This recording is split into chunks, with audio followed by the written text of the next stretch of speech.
बहुत ज़्यादा चैलेंजेस हम फेस करते ही करते हैं, लेकिन अगर और भी हम मैन्युफैक्चरिंग की तरफ देखें तो एक और जो मेजर चैलेंज हम फेस करते हैं वो आता है कि we lack R&D and we lack skilled people.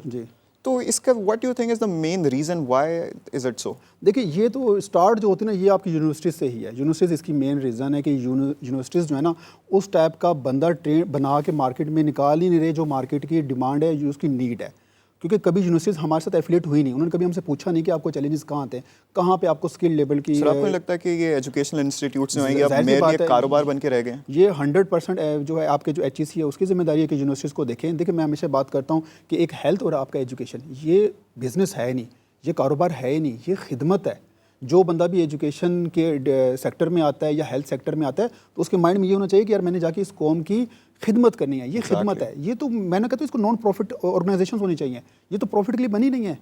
Education universities बनी नहीं है कि आप इससे प्रॉफिट कमाएं, ये आपने लोगों की, आवाम की, मुल्क की आप खिदमत करें। हेल्थ भी ऐसे है कि ये कारोबार तो है नहीं, लेकिन बदकिस्मती से ये दोनों इस वक्त पाकिस्तान का टॉप बिजनेस हैं। अगर आप एजुकेशन में, आप हेल्थ में, आप रातों रात अमीर बन जाएंगे। ये नहीं होना चाहिए। तो गवर्नमेंट को भी देखना चाहिए कि इनको नॉन प्रॉफिट ऑर्गेनाइजेशन डिक्लेयर कर दें कि जी आपने तो प्रॉफिट है नहीं, इसमें आपसे टैक्स वगैरह नहीं लेंगे, लेकिन आप इलाज सस्ता करें, आप एजुकेशन को सस्ता करें, ताकि गरीब का बच्चा भी जो है ना वो भी डॉक्टर बन सके, वो भी इंजीनियर बन सके। एक तो ये चीज़। दूसरी, आप स्किल लेवल की कह रही थी, बदकिस्मती से ये बहुत ही यूनिलीवर के जो CEO आमिर पराचा साहब का मैं एक इंटरव्यू देख रहा था, आप बेशक उसे सर्च कर सकते, देख सकते हैं। उन्होंने कहा, उनके पास बाकायदा रिसर्च थी, स्टडीज़ थी कि हम अपने पूरे खित्ते के ना लेस प्रोडक्टिव लोग हैं।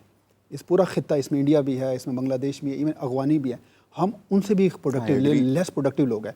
और इसकी जो मेन है, जो हमारी यूनिवर्सिटीज़ हैं, वो उस तरह का बच्चा डेवलप कर ही नहीं रहे, वो पढ़ा नहीं रहे। वो बच्चे का कोई कसूर नहीं है, वो तो अभी तक यूनिवर्सिटीज़ में, वो तो बच्चा ही है, उसको तो नहीं पता कि आगे दुनिया में हो क्या रहा है। लेकिन जो वहाँ के डायरेक्टर्स हैं, जो HODs हैं, जो प्रोफेसर्स हैं, जो उनके ऑनर्स हैं यूनिवर्सिटियों के, तो उनको तो पता है ना कि मार्केट में क्या चल रहा है और इस वक्त इंडस्ट्री को किस चीज़ की ज़रूरत है। तो उस टाइप के बच्चे लेके हैं ताकि हमारी ऑर्गेनाइजेशंस ग्रो कर सके। अब पूरी दुनिया के बिजनेसेस, कारोबार जाके चाइना में क्यों बनाते हैं फैक्ट्रियाँ, पाकिस्तान क्यों नहीं आते? क्योंकि चाइना में आपको हर तरह का स्किल लेवल मिल जाता है। अब लोग कहते हैं जी बाहर से कंपनीज नहीं आते। मुझे ये बताएं कि बाहर से कोई कंपनी आके क्या करेगी यहाँ पे? बंदा कहाँ से ढूंढेंगे? आप यहाँ पे आके फैक्ट्री लगाएंगे, जी हम लेदर बनाएंगे, लेदर के बंदे कहाँ से ढूंढेंगे? जो स्टाफ है वो कहाँ से लेके आएंगे? प्रोडक्टिव लोग तो आपके पास है नहीं। फिर आपको चाइना से बंदे पकड़ के लाने पड़ेंगे, उसके ऊपर मैनेजर्स लेवल पे बिठाने पड़ेंगे। तो हम बाहर से कंपनीज इसलिए नहीं आ रही कि यहाँ पे सिक्योरिटी का मसला है, लेबर का भी तो मसला है भाई। बंदा कहाँ से लेके आए? ट्रेंड बंदा ही नहीं है आपका, बाहर से लेके आना पड़ेगा बंदा। तो बंदा कहता है इससे अच्छा नहीं मैं उधरी फैक्ट्री लगा लूँ। तो ये हमारे मुल्क के जो इकॉनमी की जो सिचुएशन हुई है, बाहर का इन्वेस्टर नहीं आ रहा, इसमें बहुत बड़ा रोल ये यूनिवर्सिटियों के ऊपर भी आता है कि आप उस तरह का बंदा मार्केट में निकालें जो हमें ज़रूरत है, हमसे पूछें, हमसे डिस्कस करें। सर, तो क्या ऐसे फौरी इकदाम हैं इन सारे प्रॉब्लम्स को रिजॉल्व करने के लिए आपके ख्याल में? अभी तो मेरे ख्याल में जो हमारा एग्रीकल्चर जो है, जो शुरू से हमारा रहा है बिज़नेस हमारे इस मुल्क का, उस एग्रीकल्चर को ही थोड़ा सा अगर बेहतर किया जाए। जैसे मैं आपको टी का बता रहा था कि हम साल की 200 अरब की चाय पीते हैं, और ये 200 अरब वो है जो नंबर्स में है, जो फ़ाइलों में है। इसके अलावा आपको तो स्मगलिंग होती है, अंडर इन्वेस्टिंग होती है। तो मुझे लगता है कि हम 400 अरब की चाय पी जाते हैं साल में। तो ये जो 400 अरब है, पहले इसको बचाया जाए। मेरे ख्याल में गंदम रोटी से ज़्यादा हम चाय पीते हैं, हर बंदा गंदम ज़्यादा इसकी कंजप्शन है चाय की। मैं खुद दिन में 1 रोटी खाता हूँ, लेकिन मैं दिन में कुछ 6 कप चाय पीता हूँ। हर बंदे की ये स्टोरी है। तो गंदम से ज़्यादा, रोटी से ज़्यादा आपके मुल्क में चाय पी जाती है। तो आप सबसे पहले चाय को कैटर करें। ये मानसेरा की तरफ मेरे ख्याल में कोई 1 लाख एकड़ का एरिया है, और हमारी पाकिस्तान टी रिसर्च इंस्टीट्यूट बाकायदा है, जो बदकिस्मती से पता नहीं क्यों फ्लॉप बैठा हुआ है, ना हमें पता है उसका डायरेक्टर कौन है। मैं गूगल पे भी देख रहा हूँ तो मुझे कोई उसका नंबर ही नहीं मिला कि कौन डायरेक्टर है, कौन देख रहा है, ताकि मैं कॉन्टैक्ट कर सकूँ, ताकि इस पर मज़ीद मैं काम कर सकूँ। उसको दोबारा जो है ना फाल किया जाए, उस पर काम किया जाए। 400 अरब तो पहले आप यहाँ से बचा लें।